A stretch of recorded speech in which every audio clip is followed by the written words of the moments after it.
Welcome. It's the Matic. It's the illest blood in the land. Welcome back, Legends community. It's Matic 365, or you call me Matic. Today, I'm back with a new video, and today's new video is no other on the movie M3GAN 2.0.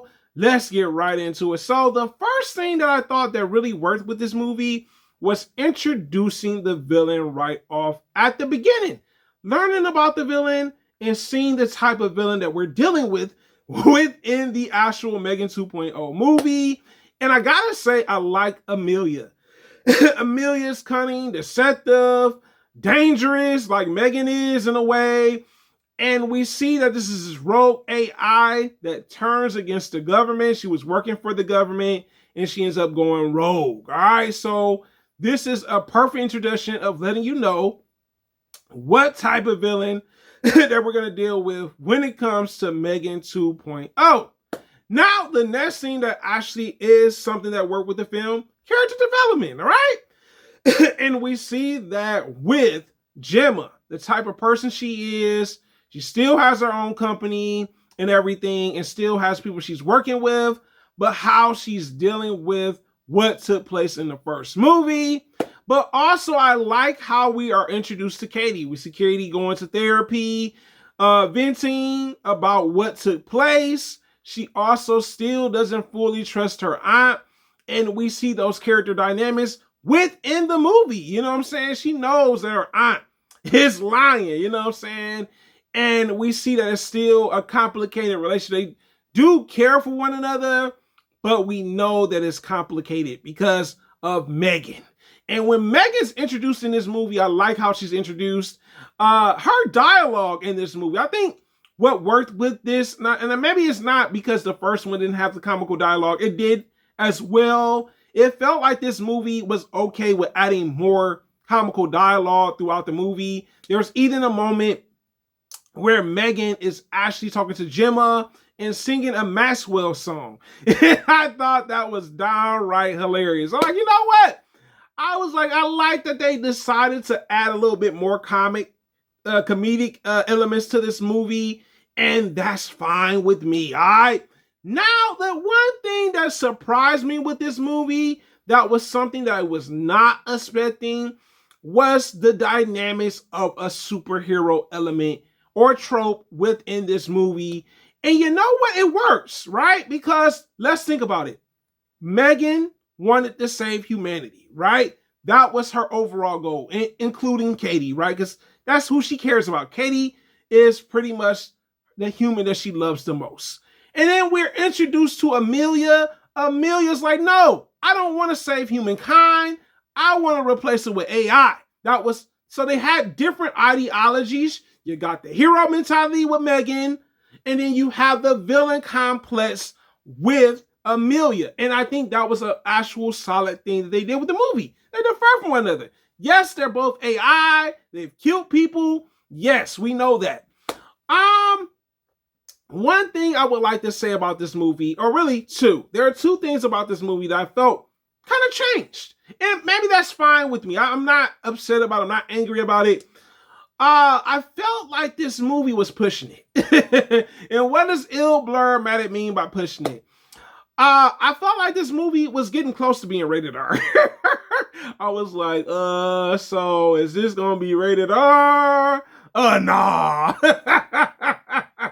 Because there were moments throughout the movie, and I'm like, yeah, this rated R getting a little PG-13, it's getting close to rated R. Like that. when I was like, you know what I'm saying, just seeing some of the stuff throughout the movie, I'm like, boy, they was pushing there. They was getting close to rated R. The other thing is, too, with this movie, it didn't really feel like a horror movie. Yes, there are certain horror elements within the movie, of course, right?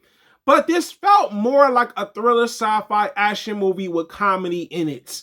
That's how I really feel about M3GAN when it came down to say, you know what? That's what it felt like. It didn't feel like horror like the first movie. The first movie had more of a horror element, and maybe Blumhouse direction for this movie wasn't to make it feel like a full horror movie.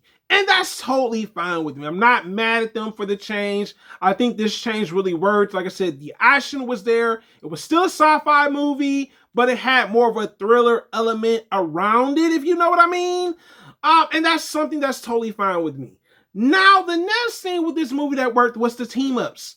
I like the team-up with Gemma and actually M3GAN. The team-ups were really cool, and even Katie and M3GAN. I thought that the executions between that, like I said, that's why I gave it superhero vibes as well, because there were team ups against the enemies or the villains, you know what I'm saying? And that was something that I thought was like, you know what? This is definitely kind of giving superhero vibes, besides the AI having different takes on their ideologies, and that was the thing too. Now, there is another thing that surprised me with this movie, and I guess you could say this is the other villain. The other villain is another character that is pretty much Gemma's love interest in this movie. And I really liked how cunning he was. He was the second villain. He was a little nerdy, which is fine. And the thing was with him, he was very cunning and deceptive. You know what I'm saying? He's the reason why Amelia is the way she is. That's all I want to say. I don't want to give away too much for the people that have not seen the movie. And overall, the way this movie ended off in such a dope way.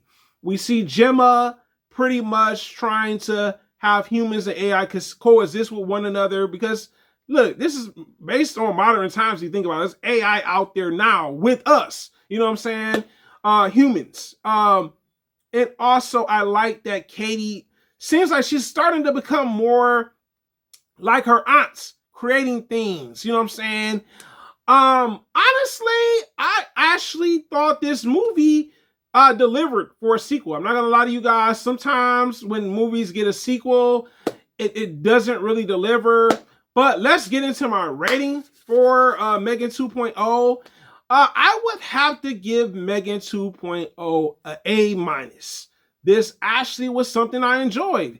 And like I said before, it is the hardest working blur on YouTube, guys. You tell me in the comments, have you seen M3GAN 2.0?